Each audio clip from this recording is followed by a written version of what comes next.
Anak muda bangkit bersuara, bukan benci tapi cinta negara. Belajar tinggi demi cahaya, biar Aceh makin berjaya. Kupiah hitam tetap di kepala, budaya lama tetap terjaga. Dari Gayo sampai pesisir sana, satu semangat dalam jiwa. Kami bukan hanya cerita, kami ada dan tetap nyata. Tanah ini penuh harga diri, takkan hilang sampai nanti.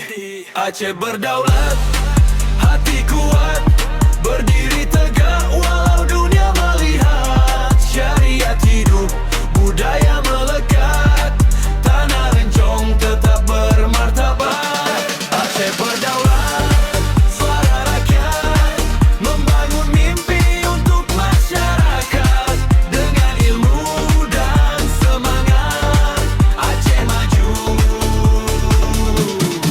rakyat hebat.